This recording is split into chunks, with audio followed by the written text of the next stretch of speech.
Okay, so earlier this morning you met the girls, you met all the chickens. Now you're gonna meet my beautiful wife, Sully,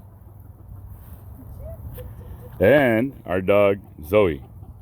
All the girls are coming in, and our little rooster. We're gonna pick their eggs. They typically have pretty good production of eggs. We've got 11 chickens, a hen, and 2 guinea hens, or 2 guinea fowl. I don't know if they're hens or not. But some eggs are cleaner than others. Yeah, we've got to come in here and clean the coop. Oh, Lord. Well, some of these eggs have been here for like 7 days, and some are fresh from today, so they tend to sit on them, which makes them dirty. Dirty girls. Yes, they are dirty girls. Oh my God, there's so many. There's a bunch. You see the little laying box on the end?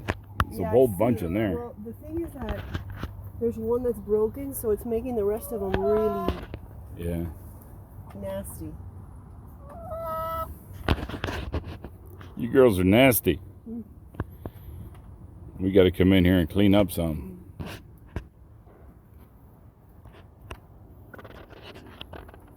You know, the 4 new ones don't tend to venture out much. Yeah. Again, folks, remember, we're new to this. If you have any suggestions on laying boxes or just any way to do this a little bit better, make it a little cleaner, make it a little better for the chickens, give us a comment. Let us know.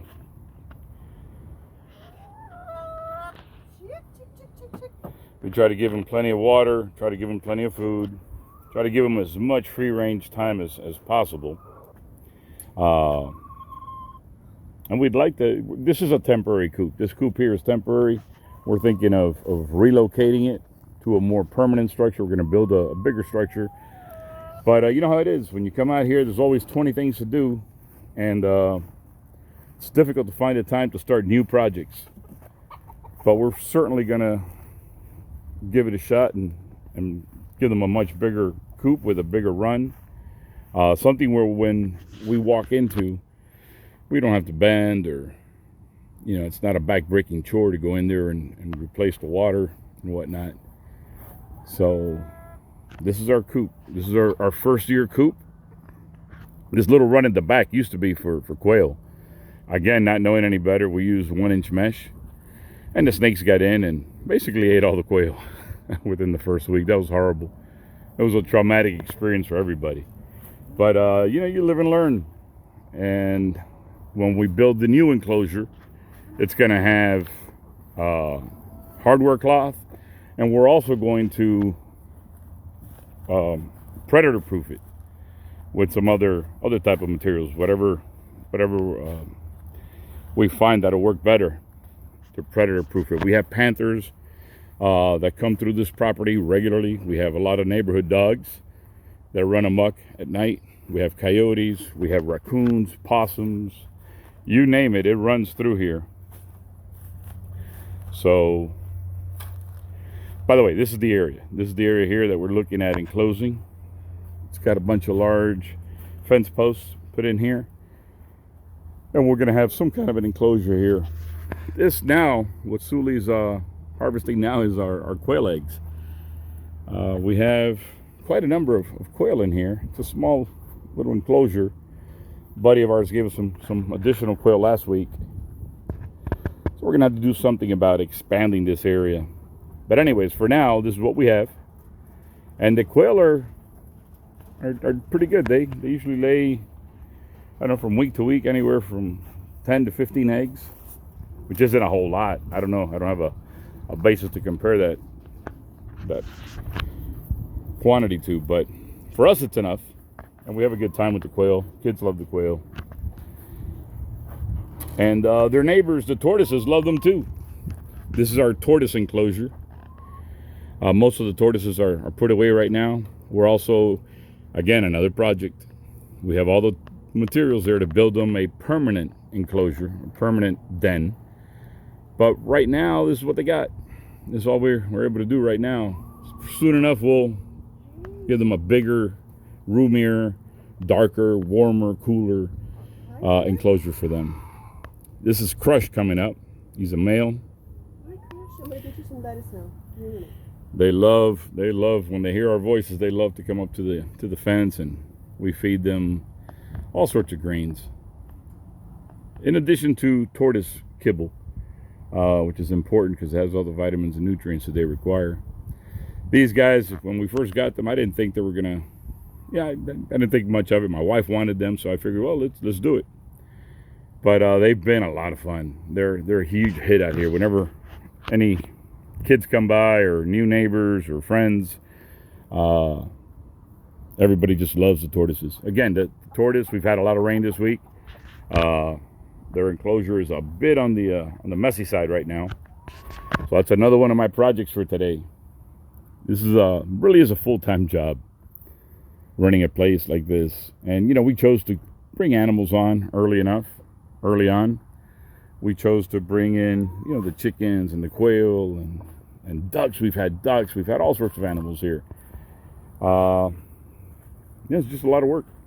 But it's worth it. At the end of the day, it's worth it. Our family enjoys their time here. See all this grass? I'm going to be cutting all this grass later. I cut the grass 2 weeks ago, and you'd swear it'd been a month since I cut it last. It's pretty high up there right now. And I'm going to get to that in a few minutes. I got the gravely there lined up, gassed up, and ready to go.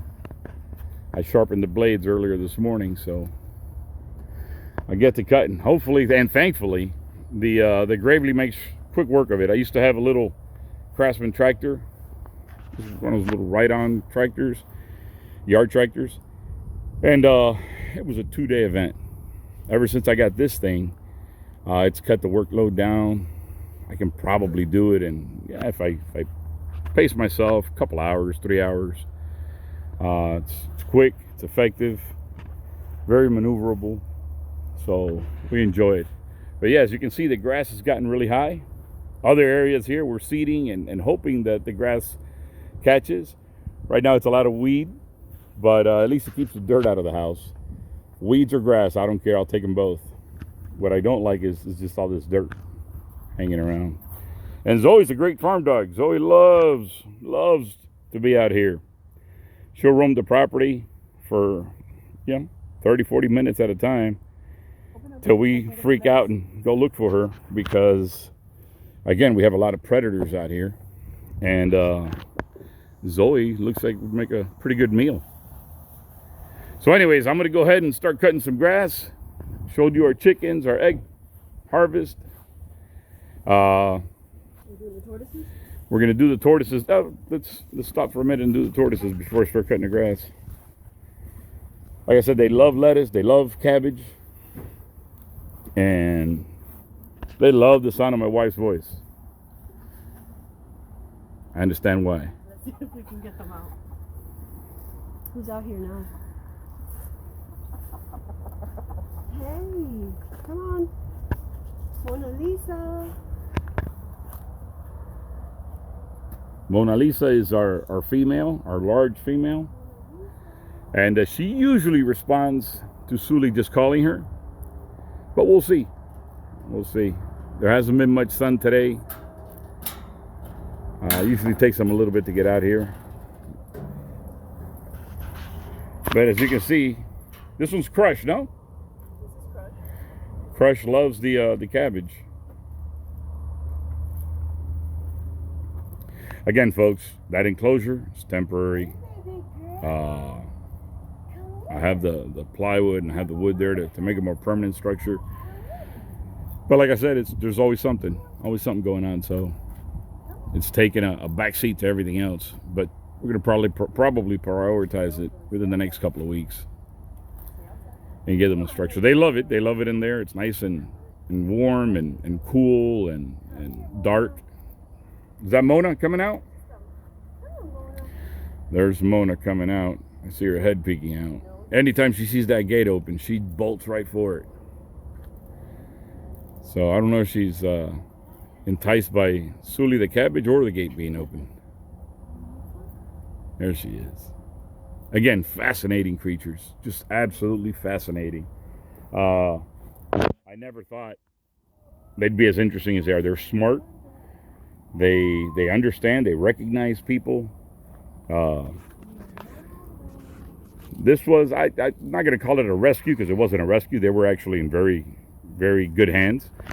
But a friend of ours was moving out of town and didn't have a place to leave them with. So they asked us, and we said, sure, we'll build them in a little enclosure and try to make them as comfortable as possible. There comes Leonardo. Leonardo's our male, our dominant male, alpha male. He's a big boy. He's probably about 115, 120 pounds, 20 some odd years old. It's a good boy. Good boy. We also have Spike coming out there. Spike apparently, it's a little bit of that deformity that these tortoises get when they eat, I guess, certain types of foods, more proteins than the fiber or what they're supposed to be eating.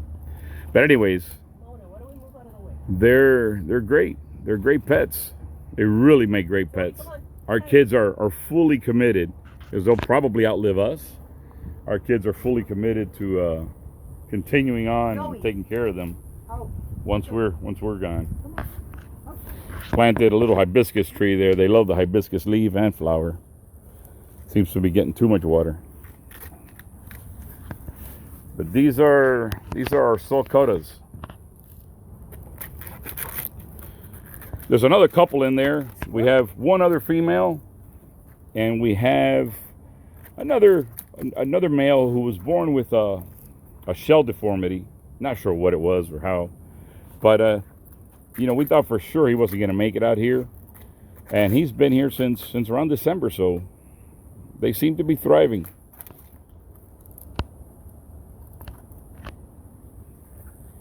We had grass. All this in here was I had put sod down, and it seemed to do well for a while. Then it stopped raining, and we couldn't keep up with the irrigation of it during the week, so it just dried up.